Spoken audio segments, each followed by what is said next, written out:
y'all know what today is. As always, this review has spoilers. For today, I'm making the subtitles red instead of pink in time for spooky season. Today's couple is Moka and Tsukune from the anime Rosario Vampire. This is Tsukune. This is Moka. There's two of them, but I'll get into that later. Okay, so in this review, I'll tell you how they met, their backstory, how they fell in love if they end up together. Tsukune is a human teen who somehow enrolls into Ikai Academy, which is a school for monsters. He meets another teenager who is named Moka. She is a vampiress in Ikai Academy, and the first person Tsukune Aono meets when he sets foot in the Ikai realm. During his time at Ikai Academy, he comes to see the monsters as equals and share the hope that they can live peacefully alongside humans. He soon finds the Moka is attracted to his blood because of how sweet it is. Tsukune becomes a member of the school's newspaper club and eventually befriends several monster girls, including Kurumu Kuruno, Yukari Sendo, Ruby Churcher, and Maizuru Shirayuki, all of whom become infatuated with him and form an unwanted harem as well. Kokoa Shuzan, Moka's younger half-sister, which can be Yano. Tsukune is well aware of the fact that most of his female friends fawn over him, while he cares for all of them very much. He does not feel the same way towards for the girls as they do for him. He only really cares for Moka. Later, when he tries to protect her from the outcast Iyashi Seizo Kamiya, when the Rosario cross around her neck is removed, the seal keeping her inner nature is released, cold and arrogant. The inner Moka is a completely different entity from the kind and loving Moka. In fact, later on in the series, he gets conflicted about his love for outer Moka, but we'll get into that later on. The inner Moka often goes so far as to specifically remind Tsukune to be kind to the other Moka. Tsukune is the only one able to remove the Rosario cross around Moka's neck. It is revealed that outer Moka is a personality made by the sealing ceremony of the Rosario, and inner Moka is closest to the original Moka, which is saved for repressed memories. Akasha blood driver turns out to be the mother of Moka Akashiya and the stepmother of Kokoa Shuzan, Akua Shuzan, and Kailua Shuzan. She has pink hair and green eyes and is the outer Moka. Furthermore, Akasha blood driver has told inner Moka that the only person who can remove the Rosario is someone who means her no harm and loves her. In this case, that person is Tsukune. Inner Moka is Moka's inner self and polar opposite, who is also very prideful, which is revealed when after Tsukune removes Moka's Rosario cross. She also becomes delighted with Tsukune's blood, and early on states that it is the main reason why she bothers to save him whenever he is attacked. However, as time goes on, she comes to genuinely respect Tsukune's growing courage and gentle heart, especially after he risks his life several times in order to pull off the rosary to free her when the both of them are in danger, to which she comes to help him and the others in a fight. Outer Moka is actually a personality created by the power of the rosary, which somewhat suppresses the powerful vampiress blood within her. Despite this, inner Moka shows an incredible amount of concern for outer Moka that mirrors a sisterly bond. At times, she does have a friendship or rivalry with all of the girls in Tsukune's life, though she does enjoy their friendship the most, which for the most part works out for the group.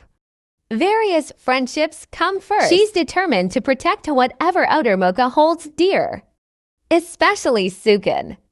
She respects and treats outer Moka as she was her own sister and will berate her if she doesn't do what she is supposed to do, by doing homework, eating properly, taking a shower before going to bed, etc., which is helpful for her for the most part.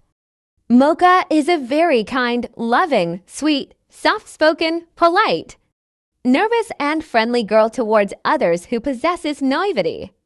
That draws her into problematic situations, even though she is good-natured. While initially hateful and distrustful towards humans, she eventually grows to care for Tsukune.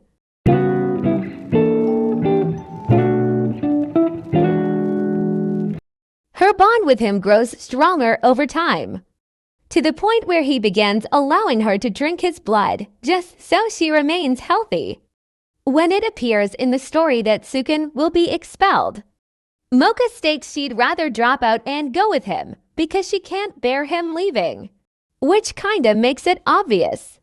From the first episode, they're meant for each other. However, when Tsukune becomes tired from her always drinking it, she becomes worried over his condition and tries her best not to hurt him.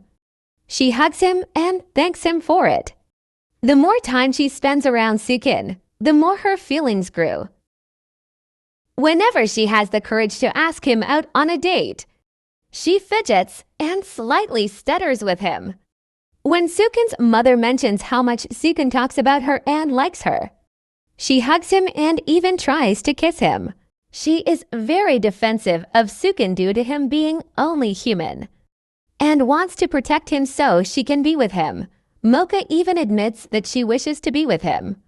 There is a running gag that whenever Moka gets close to Tsukune and looks as if the two are about to kiss, she bites his neck. I know. However, she has more than once actually wanted to kiss him, but she's always interrupted by the others in the craziest of ways. Prior to the inner Moka being sealed by the rosary, she and her sister Kokoa Shuzan had a rivalry in childhood. Kokoa became distressed when her beloved sister was sealed away, and she spent the next few years chasing outer Moka, wanting to kill her and get her sister back. Oh, and also in the manga, there's like another sister involved, which is kinda crazy considering maybe Kokoa was traumatized watching ish happen to Moka. But then again, while inner Moka loves Kokoa as a sibling, she finds her too clingy. Outer Moka dislikes Kokoa's penchant for attacking her constantly in order to force out her other personality. Until Tsukune appeared in her life, she was never able to remove the rosary and fight back, to which I'm surprised about. Anyway, both seasons inner Moka began to invest more into her relationship with Tsukune as her feelings develop from friendship to love. Her protective nature becomes so intense that inner Moka begins to retaliate without warning, like the time where she lashed out at Midu for insulting Tsukune. While watching this show, I knew she's at Sundeer protecting her boyfriend. Someone drew this, so big credit to them. She also does unprecedented things, like shielding Tsukune at her own expense and injecting him with her blood, even though she was aware of what it could do to him. These emotional developments come in Season 2, where inner Moka has changed tremendously in how she thinks of Tsukune and herself, which I loved while watching the show, because it gave both them time to show emotions. Physical contact is embarrassing to her. Although she typically hides it well, there are moments where her composure falters, like in Chapter 16 when Tsukune suddenly embraces her. Her possessive nature of Tsukune grows to the point where she takes a role in the romantic competition. At last, she finally says her piece and puts to rest she vehemently rejects the idea of polygamy, along with Tsukune. And when Kurumu says that this was because she inner Moka wants Tsukune to be hers alone, she blushes and quickly lashes out in embarrassment. Her love for Tsukune grows mostly throughout Fairy Tale part of the series, where she opens her heart to him upon their reunion, and when she heavily worries for him during his transformation to a ghoul exhibiting emotional distress, where she cries and later begs for him not to turn into one. Outer is the only person, aside from Tsukune, that she can open to, such as her worries over events and how the two feel about their love for Tsukune. According to Tsukune, He cares for both of them the same and hopes that one day inner and outer Moka can become one. Together. In the anime, Tsukune does not become a ghoul or a vampire, but he has been given Moka Akashiya's blood, causing his eyes to turn red. He was also able to move at much faster speeds than even Moka was able to, though he was a bit confused as to what had happened. And like Moka, Tsukune does not develop another personality, keeping his consciousness intact, although he did initially have memory issues. In the manga epilogue, Tsukune was so conflicted due to the change of inner Moka. However, Issa told him that outer Moka still lives inside inner Moka too, which made Tsukune see that she still lives and both souls of the two Mokas are becoming one as Tsukune notices the tips of inner Moka's hair. These following texts are not in order, but I hope y'all get the gist of what I'm saying. I ship both of them together. Obviously, he loves both of them, even if he was conflicted about liking outer Moka, so yeah, he still wants to love the inner Moka as well, which kind of progresses the story. In all, pretty much, thus giving these to a happy ending, which ends what I was going over in this review. Both of their arcs are done better in manga IMO. Alright guys, that's the end of Sunday anime couple review.